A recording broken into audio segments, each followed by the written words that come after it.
दिखा रहे हैं जो बिहार के स्वास्थ्य मंत्री मंगल पांडे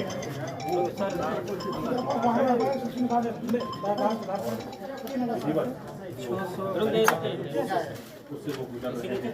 34 में है सर, आपका बगल वाला वोट है। उसमें लिस्ट है, वोटर आईडी कार्ड दिखाना होता है, फिर 25 928 फिर स्याही लगाई जाती है, फिर जाकर ईवीएम में आराम से नीचे रहो, आगे हो तो नीचे रहो। तरीका है, जो तहसील अधिकारी हैं वही बोल रहे हैं कि आगे है तो नीचे रहिए, पीछे के लोगों को स्याही लगाएंगे। चलिए हो गया।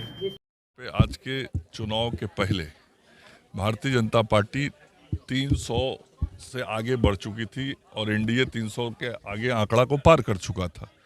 आज जब पूरे देश में छठे चरण का चुनाव हो रहा है तो छठे चरण के चुनाव के बाद भारतीय जनता पार्टी और एनडीए 350 के आंकड़े को पार करके आगे बढ़ जाएगी और हर चरण के बाद उत्साह लोगों का और बढ़ता जा रहा है।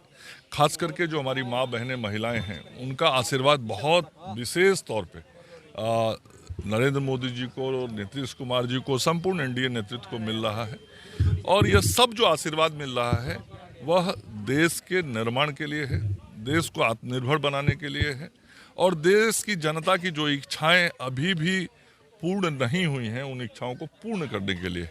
तो मोदी जी एक बार फिर से जब तीसरी बार देश की जनता के आशीर्वाद से सेवक बनेंगे, प्रधान सेवक, तो जन आकांक्षाओं को और जन अभिलाषाओं को पूरा करने का काम मोदी जी करेंगे।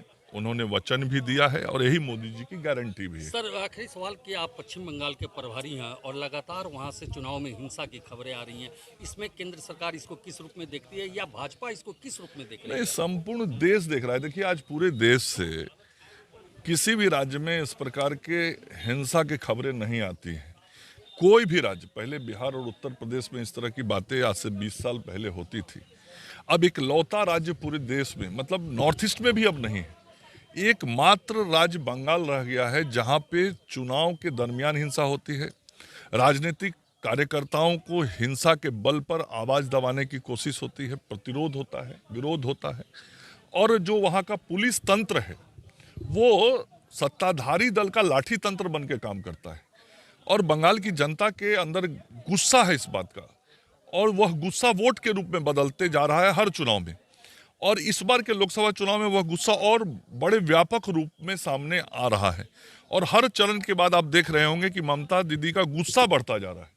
पहले चरण में थोड़ा कम, दूसरे में बढ़ा, तीसरे में बढ़ा, अब छठा चरण आते आते तो ममता बनर्जी अपने गुंडों को, अपराधियों को, मंत्रियों को, पुलिस पदाधिकारियों को, सरकारी तंत्र के लोगों को खुलेआम लोकमत को, लोक जनता की आवाज़ को दबाने के काम में लगाई हुई हैं और आदेशित कर रही हैं कि जनमत को दबा दो और ज़बरदस्ती टीएमसी के पक्ष में काम करा के जिता दो। लेकिन वो भूल गई हैं कि यह देश जब इंदिरा गांधी की तानाशाही को नहीं स्वीकार कर सका तो ममता बनर्जी तो बहुत छोटी हैं, उससे इनकी तानाशाही नहीं चलेगी जनता के आगे। और इस बार 42 में से 30 सीट बंगाल में भारतीय जनता पार्टी जीतेगी। तो ये